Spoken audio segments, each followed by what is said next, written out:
It's December 1970-something. You're lying on the living room carpet, stomach down, feet swinging behind you, and you've got the Argos catalogue open in front of you. The laminated pages, the tiny photographs of toys arranged in neat little grids, and you're going through it with a biro, circling everything you want, which is basically everything on every page. Your mum's told you to pick three things. Three. But you've circled 47, and you're already mentally rehearsing the argument for why you need every single one of them.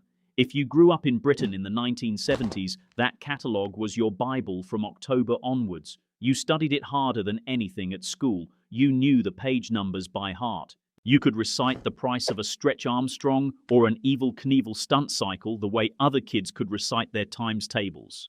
And on Christmas morning, when you came downstairs in the dark, heart hammering, and saw the shapes under the tree, you could identify what was in every parcel just from the outline. The long flat one was Scalextric. The big square one was a board game. The one that was clearly just a selection box wrapped in paper. You knew. You always knew. These are the toys that defined a decade. The ones that filled those catalogue pages and emptied parents' wallets. The ones that broke within a week and lived in your memory forever. Some of them you can still buy. Most of them you can't. But every single one of them will take you straight back to that carpet, that catalogue, and that feeling that Christmas morning was going to be the greatest day of your entire life. We have to start with the Raleigh chopper, because if there was one single object that defined childhood in the 1970s, this was it. Not a toy, technically, a bicycle. But calling the chopper a bicycle is like calling the Concorde an aeroplane. It was so much more than that. It had a long, banana-shaped seat that could fit two kids if the one on the back held onto the sissy bar. It had high-rise handlebars that made you feel like you were riding a Harley-Davidson through the streets of suburban Coventry. And right there in the middle of the crossbar was a gear stick, an actual gear stick like a car, 3 speeds. You'd slam it from first to third like you were driving a muscle car, even though you were doing about 4 miles an hour down a cul-de-sac. The chopper was designed by a man called Alan Oakley at Raleigh's Nottingham factory, and it launched in 1970. Over the next decade, they sold roughly 1.5 million of them. Every kid wanted one. If you had a chopper, you were royalty. If you didn't, you spent every waking moment working out how to get one. Was it safe? Absolutely not. The small front wheel made it unstable at speed. The gear lever was positioned in a place that, on a sudden stop, could cause injuries that no boy wants to think about. Raleigh eventually redesigned it as the Mark II in 1972 with some safety improvements. But honestly, safety was never really the point. The point was that it looked incredible. It felt incredible. And when you rode it past your mates on their boring Raleigh 20s, you were untouchable. If the chopper was the king of the street, the space hopper was the king of the garden. A giant orange rubber ball with a face on the front, 2 rubber horns to hold onto, and absolutely no practical purpose whatsoever. You sat on it, you bounced, and that was it. That was the entire toy. And it was brilliant. The space hopper arrived around 1971 and became one of those toys that absolutely everybody had. Your mum would buy one, inflate it with a bicycle pump until she was red in the face, and then you'd spend the entire summer bouncing around the garden like a demented kangaroo. You'd race your mates down the pavement. You'd try to bounce over things. You'd inevitably bounce into a rose bush and burst the whole thing, and then the arguments would start. The space hopper was one of those rare toys that worked for everyone. Boys, girls, didn't matter. Your dad would have a go after a couple of drinks at a barbecue and end up flat on his back on the lawn. It was democratic, chaotic, and completely joyful. And every time you see an orange one at a car boot sale, the memories come flooding back. Now, for the boys, the big one. Action Man. This was the British version of the American G.I. Joe, made by Palitoy out of their factory in Colville, Leicestershire. He launched in Britain in 1966, but the 70s were his golden age. He stood about 11 inches tall. He had gripping hands that could hold weapons, and by the mid-70s he had eagle eyes, which meant you could move a lever on the back of his head, and his eyes would shift from side to side. This was considered cutting-edge technology. We were easily impressed. But the real genius of Action Man wasn't the figure himself. It was the outfits, the accessories. because Palitoy knew that once you'd bought the basic figure, you'd be back every birthday and Christmas buying him new gear, soldier outfit, sailor outfit, pilot outfit, explorer outfit. He had a tank, a helicopter, a jeep, and a canoe. He had more career changes than most adults manage in a lifetime. Every boy had at least one action man, and most had several, all in various states of undress and disrepair. There was always one whose arm had come off. There was always one whose rubber hands had gone sticky and weird. And there was always the ongoing problem of losing his tiny boots, which would vanish into the carpet and never be seen again until someone stood on one in bare feet at 3 in the morning.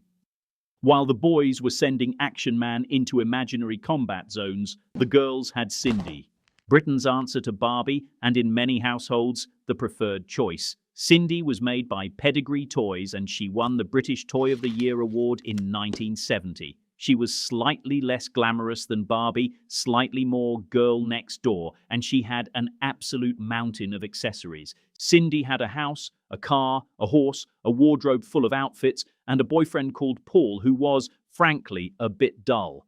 But that didn't matter, because Cindy wasn't really about Paul. She was about the world you could build around her. Girls would spend hours setting up Cindy's house, arranging the furniture, changing her outfits, acting out elaborate storylines that would put a soap opera to shame. And then there was Girl's World. This was a giant plastic head, blonde, with blue eyes, made by Palitoy, and it came with a set of cosmetics and hairstyling accessories. You could apply makeup to her face, style her hair, put in rollers, and even press a button on the back to make her hair grow longer. It sounds slightly terrifying when you describe it now, but in the mid-70s, it was one of the most wanted toys on every girl's Christmas list. The advertising promised you could make her look beautiful, and millions of little girls spent Christmas morning giving her a makeover that would have made a professional hairdresser weep. Christmas morning, and the living room carpet has been taken over. There are sections of track everywhere, tiny barriers being clipped into place, and 2 small cars sitting in their slots, waiting to be launched at ridiculous speed around corners they have no chance of making. This is Scalextric, and it was the absolute jewel in the crown of 70s Christmas presents. Scalextric had been around since the late 50s, but the 70s were when it really became a fixture in British homes. The basic sets gave you a figure of 8 track and 2 cars. The bigger sets, the ones that appeared in the more ambitious sections of the catalogue, had crossovers, bridges, chicanes, pit lanes. They cost a small fortune.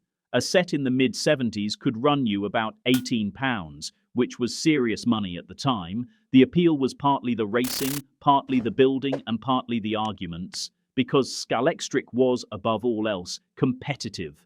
Brothers against brothers, kids against dads, neighbors against neighbors. Everyone thought they were the best driver. Everyone crashed. The cars would fly off on every bend, skid across the carpet, and disappear under the sofa. You'd spend more time retrieving cars than actually racing them. But the thrill of getting a fast lap, of hearing that electric whir as the car powered through the straight, was intoxicating. Subbuteo deserves its place right alongside Scalextric. Table football, played with tiny plastic players mounted on half-sphere bases that you flicked with your finger. You'd set up the pitch on the dining table, paint the goalposts, arrange your teams, and play entire tournaments that lasted until someone's mum told them dinner was ready. Like Scalextric, Subbuteo was a world you could expand. Extra teams, floodlights, grandstands, corner flags. You could build a miniature Wembley on your kitchen table if your pocket money held out. If there was one toy that captured the spirit of the 70s in a single box, it was the Evel Knievel stunt cycle. Evel Knievel was the real-life American daredevil who jumped his motorcycle over buses, fountains, and canyons, and who was almost as famous for the jumps that went wrong as the ones that didn't. Kids worshipped him, and the toy company Ideal turned that worship into one of the decade's biggest sellers.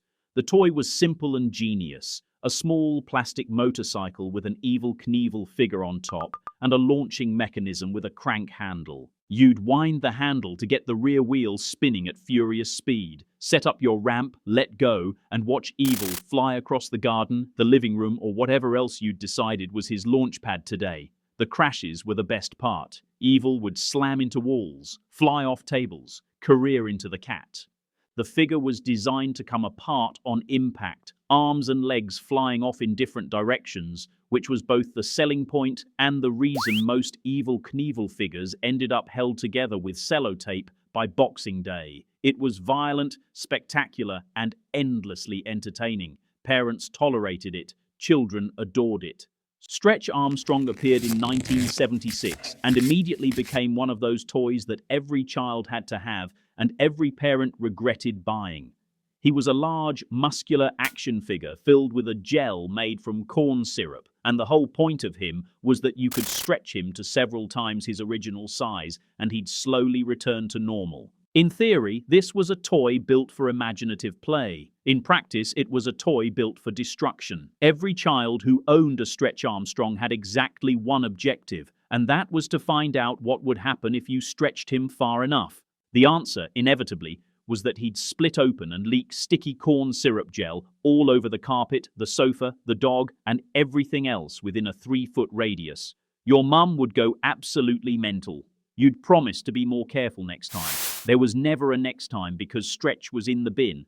The few original Stretch Armstrongs that survived the 70s intact are now worth serious money to collectors, which is ironic given that the entire purpose of the toy was to destroy it. Not every 70s toy needed batteries or a garden. Some of the most beloved Christmas presents were the ones that brought the whole family together around the kitchen table on a dark December afternoon. Mastermind launched in 1973 and became a proper phenomenon. A code-breaking game where one player set a hidden sequence of colored pegs and the other tried to crack it through logic and deduction. It was clever, it was addictive, and it had a sophistication that made children feel like proper grown-ups when they played it. The box featured a man and a woman in evening wear, looking intensely cerebral, which set the tone for the whole thing. Mousetrap was the opposite end of the spectrum, an elaborate contraption where you built a Rube Goldberg machine piece by piece and then, in theory, used it to trap a mouse. In practice, the machine almost never worked properly. Something would jam, something would miss, the ball would roll off the side, but building it was the fun. The anticipation of whether it would work was the drama. And on the rare occasions when every piece functioned perfectly and the cage came down on the mouse, it was greeted with the kind of celebration usually reserved for a cup final. Spirograph deserves a special mention for being the toy that made every child think they were an artist. A set of plastic cogs and rings that you pinned to paper, inserted a biro, and traced around to create intricate geometric patterns. The results were genuinely impressive. Curves and loops and mathematical precision that came out looking like something from an art gallery. Children would pin their spirograph drawings to bedroom walls and present them to grandparents as masterpieces. And honestly, some of them were. Etch-a-Sketch was another drawing toy that became a genuine icon. A red plastic frame with a grey screen and 2 white knobs. One knob moved the stylus horizontally, the other vertically. You could draw houses, faces, letters, and all manner of things as long as they were made entirely of straight lines. Curves were basically impossible. The magic was in the erasing. Shake the whole thing and your drawing disappeared. Start again. It was frustrating, meditative, and strangely addictive all at once. And then there was fuzzy felt, which had been around since the 50s, but was still going strong through the 70s. Pre-cut felt shapes on a flannel board. You'd arrange little felt animals, people, trees, and buildings into scenes. It was simple, tactile, and quietly absorbing. The kind of toy you'd play with on a rainy Sunday afternoon while the grown-ups watched something terrible on television. And then, in 1977, everything changed. Star Wars arrived, and the toy industry was never the same again. The demand for Star Wars toys that Christmas was unlike anything the industry had ever seen. The figures, made in Britain by Palitoy under license, couldn't be manufactured fast enough. Shops sold out within hours. Parents queued around the block and still went home empty-handed. Some families ended up buying what was essentially an IOU, a printed certificate, promising that the figures would arrive eventually. Imagine explaining to a 7-year-old on Christmas morning that their present was a piece of paper with a promise on it. That took courage. When the figures did arrive, they were tiny. about 3¾ inches tall. Luke Skywalker, Darth Vader, Princess Leia, Chewbacca, the lot. They had limited articulation, basic paint jobs, and they were absolutely magnificent. Children collected them with the intensity of stamp collectors. Every new release was an event. The playsets, the Millennium Falcon, the Death Star, these became the centerpieces of bedrooms across Britain. Star Wars didn't just dominate Christmas 1977. It dominated every Christmas for the rest of the decade and well beyond. We need to talk about how you actually got these toys, because the ritual of choosing was almost as important as the toys themselves. There was the Argos catalogue, obviously, the laminated Book of Dreams, as some people called it.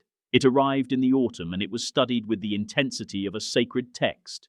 Pages were dog-eared, items were circled, underlined, starred. Negotiations with parents took place over weeks. You'd start with an ambitious list of 20 items and gradually negotiate down to what your family could actually afford, which was usually 2 or 3 things plus a selection box and a tangerine in your stocking. Then there were the window displays. Woolworths was the big one.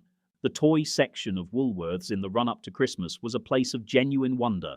Bikes hanging from the ceiling, board games stacked floor to ceiling, dolls in boxes, cars on shelves, everything lit up and glittering. You'd press your face against the glass and fog it up with your breath and just stare.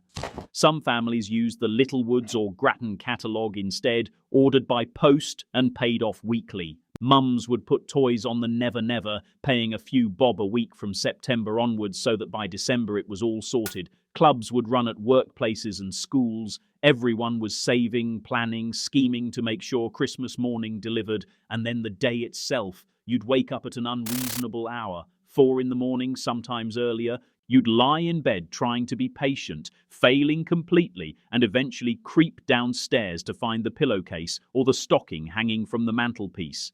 The small stuff was in the stocking: a slinky, some marbles, a pack of cards, a tangerine at the bottom, always a tangerine. A 50-pence piece wrapped in tissue paper, maybe a yo-yo or a set of jacks. These were the appetizers. The main presents were under the tree, and this was where the serious business happened. You'd tear through the wrapping paper like a child possessed. The sound of ripping paper, the crackle of sellotape giving way, and then that moment, that fraction of a second where you saw what was underneath, and your entire body either lit up with joy or sank with the quiet disappointment of receiving something practical when you wanted something brilliant. But mostly, if your parents had been paying attention to the catalogue, if they'd noticed which pages were most worn, which items had been circled the hardest, Christmas morning delivered exactly what you dreamed of.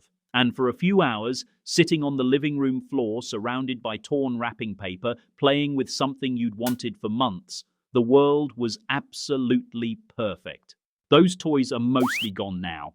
The chopper's in someone's garage, rusting gently. The Action Man's in a box in the loft, missing both boots and an arm. The Evel Knievel figure lost its head sometime in February 1976 and was never seen again. The Scalextric track got mixed up with someone else's set, and nothing's fitted together properly since.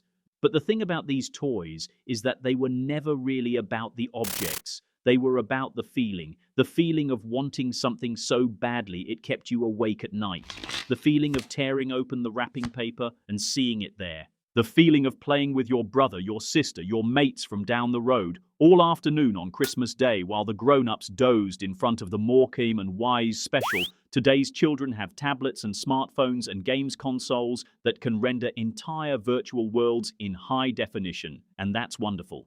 But there was something about those 70s toys, something about their simplicity, their weight in your hands, the way they smelled of fresh plastic and possibility that no screen will ever quite replace. If you could go back to one Christmas morning, which toy would be under the tree? You already know the answer. You've known it since you were 8 years old, lying on that carpet, biro in hand, circling the same picture for the 15th time. Some things you never forget.